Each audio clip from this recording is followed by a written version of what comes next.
Namaste and welcome, beloved mighty companions. And I just thought I would do a review of the two movies that we watched yesterday, an assignment from Jesus to watch Now You See Me, the movie Now You See Me. And it was really joyful to talk about that. It's very popular now in the spiritual circles to watch spiritual cinema. And how it can be very quickly help be with Jesus and watching movies and see that he points very quickly in these movies to where the denials of divinity are, to watch them as the light before the I am, and then see where there's an investment in the characters that deny divine light. Is anything actually happening in form? And with this movie, you have the theme of magic. Excuse me, can you close that door right there? Or ask, yeah. And maybe close these windows. Yeah, thank you. And in this movie, there was magic. And the world's really magic. That's what's so interesting about it. It was all about illusion, seemingly the illusion that something's happening in form. And forgiveness is the only means to see through that illusion isn't true. Illusion is an idea, magic is an idea, and the investment that we have in magic's the idea that we have that something's real in consciousness, something is actually happening. And we actually like illusion. This was so great about these movies. It really shows how much we want to be fooled, quote unquote, to think that something is magic, something that can't be explained by the mind is magic. When the mind itself, consciousness, form of limited consciousness, is creating all of it, which is miraculous. So we have these four characters that come together mysteriously in the first movie.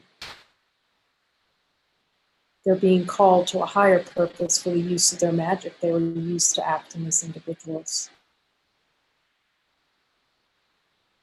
They're used to being, there's a lot of pride in the individual, the desire to be separate from God avoids pride and arrogance. And not avoiding joining at all possible costs, because joining will reveal that arrogance does not exist happily. The ego's plan is to make separate, whereas joining in the light of truth together to see what's true. But it was so compelling, and it's a beautiful example of how the spirit used attraction. Their attraction to magic of being really good magicians, to bring them together, to find out about this I. What is this mysterious force that was calling them to something higher than they could think of for themselves? And so they join in this purpose without knowing what's happening. It's like another whodunit. Who done it to me? This is the big question of the universe. Who actually has done something to a me? Who is the me that is being impacted by something happening in form, by magic?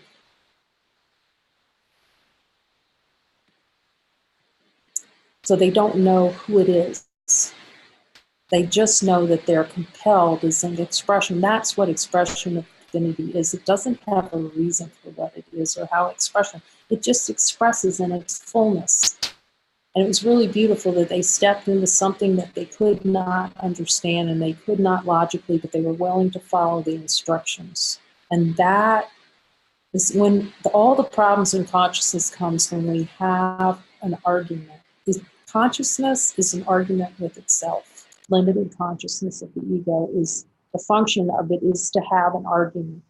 That's its only function of the ego, is to find a way to have an argument with divinity, because divinity, the infinite light that's here, has no argument with anything. We can see it immediately in the light circles, or at any time we want. It's just helpful in the light circles to just look and see that there's, in divine light, there's no argument. Within the play of consciousness, there's an argument spoiling for an argument, wants to find who did it, who took my dad away from me, who took my toys away from me. So in this case, they had a series of magic shows to try to unveil, seemingly inform, or expose, quote unquote, beings that were doing wrong. Yet they were in higher purpose. It seems like they were exposing, but they were in higher purpose. It's because it's not the other person that we ever expose. It's only exposing our idea that we have about ourselves that's untrue. That is the only function. And that magic of this world is a cover over any kind of magic. Anything that's unforgiven is magic. It's magic to say that we are separated from our source. So it was really for us, or for those devoted to divine being, to see beyond the form of the magic, the play of the magic of the four characters, to see that their true desire is really opening to true love, and to cease to look for salvation through different forms of magic, not just the magic of the card trick, but the magic. It's magic to believe that there's a perpetrator outside of ourselves doing something to us. That's magical, illusory thinking. It was really interesting to have a movie about illusions, and it points to the idea we have of ourselves, which is an illusion. So it's very interesting because this movie has been interpreted, and there are all kinds of ways the Spirit uses these movies. Has been interpreted that of awakening. Yet, what occurred here as I watched the movie is actually, because they were searching for the I. Who is this mystical, magical leader that's giving them instructions? And at the end of the movie, it seems like they found the I, and they kind of go off on this thing into the light. But what it's a really beautiful symbol of is that we start having these light experiences where we're recognizing, there's only light here. And sometimes we get, I know what the light is. I know all about this. It's very humbling. And then something in consciousness will come along and say, wait a minute, I thought I looked at that. And it's merely an opportunity to come together again to see what's true, to look deeper. And I've said this many times, and it applies here, is that Jesus says, you'll look with me until I tell you it's done. And so I will keep looking until he says it's done at everything. And so this is an opportunity to look again. So the next movie opens up so perfectly because we watch a short opening in which a young boy is watching his father, who's a magician, and he gets in a safe, and he tells his son before he goes to the safe, count to 300, and I'll be out of the safe by then because they're going to toss his father in the water. Except his father, after he counts to 300, does not come out.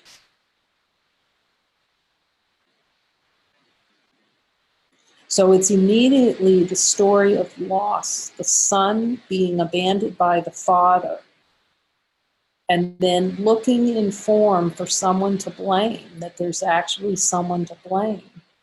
So there's a grievance being held still by that character who's holding the grievance. And it plays out in the movie because if there's a belief and attack below the level of mind, in consciousness will call those characters into being and all the proof. And so now we have a whole movie of proving. So at the end of the first movie, there's a being that's put into prison for supposedly doing wrong. What that is an unhealed grievance against a brother. Any brother that we put in prison is the desire to be in prison ourselves, to experience prison for ourselves because there's only one. There's not an other to hold in prison. So now we have the second prison, the second movie, where the four beings with a new character, one of the four goes somewhere, we don't know. this happens in form too. Just when you start really forming those bonds and that deep looking with a group of mighty companions, you want to go off and hide. So whoever that character is went off and hid. And the other three were joined by a fourth mighty companion to really look more deeply at the illusion. So we have a second movie that really takes it to a whole new level in terms of looking at the grievance. But sometimes we get so involved in trying to find the perpetrator that we forget to see that there's no perpetrator whatsoever.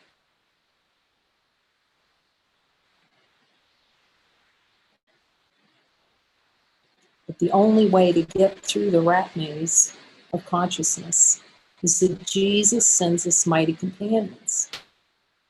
And during that process, the mighty companions may fight among themselves, but ultimately they know, and it's a beautiful symbol of that they must come together for the higher service, for the higher good. And that they would be joined by even more mighty companions when they're in holy purpose in this joining. And the purpose of the whole thing was for healing the mind and to see that it was a setup only to heal that grievance of the loss of the Father. The only purpose of that setup, it was all set up to heal the grievance of the loss of the Father. And the one that they thought, the perpetrator, was the very one who saved all of them, actually, from themselves, from their desire to be separate and apart. The all-seeing eye. So it's really a terrific set of movies when it's really seen with the light of divine being. To keep looking with Jesus even when we think we've got it and we know what the light is. It's like we don't know. Jesus will show us that the consciousness will grab hold of the light and pretend like it knows what it is and make it an objective experience if it could, just to deny that the light is all there is. And it's a good reminder, continually coming together until Jesus says we're done.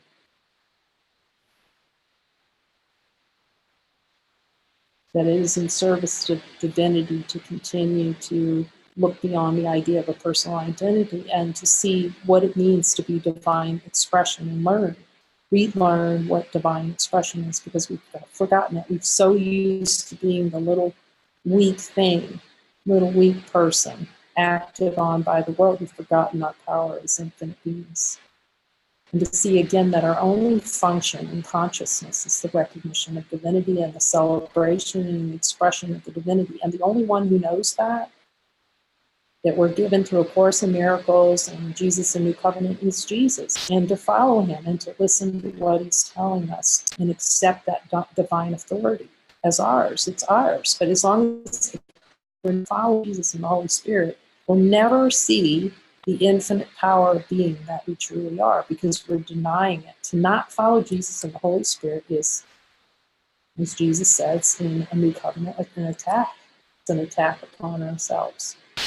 It's a good reminder.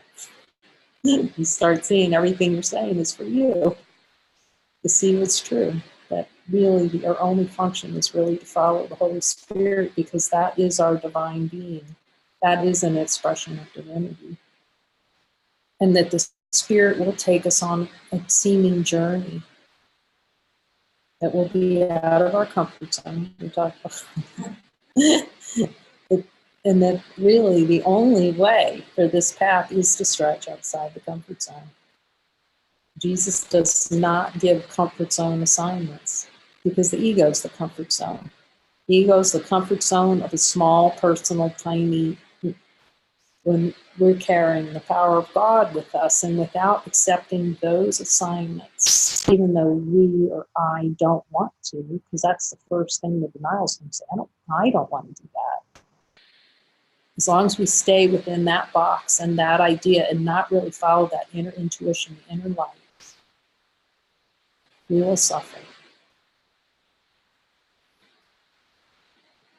We have to get past the conditioning within consciousness that the light is bad and that Jesus acts us to do. It's not within our capability, and all those sorts of those ideas. And that's why joining with the mighties, you could see it in this movie, they could not have accomplished. It's not an accomplishment of the world. It's an expression of divinity. They could not have fully expressed divinity, their divine function, without this collaboration with each other fully. Because brothers point back to each other as light. In the beginning, they were pointing back to each other and trying to one-up each other and be special against each other and all this sort of thing. And that, in these assignments, that has to fall away. Jesus gives assignments so that those things can be seen through as untrue. That the brother is separate, that the brother is for attack. All those desired experiences to deny the kingdom of heaven is here now in perfect peace and happiness.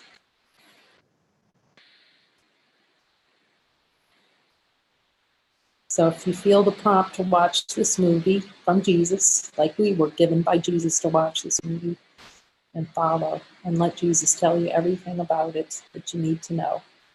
Amen.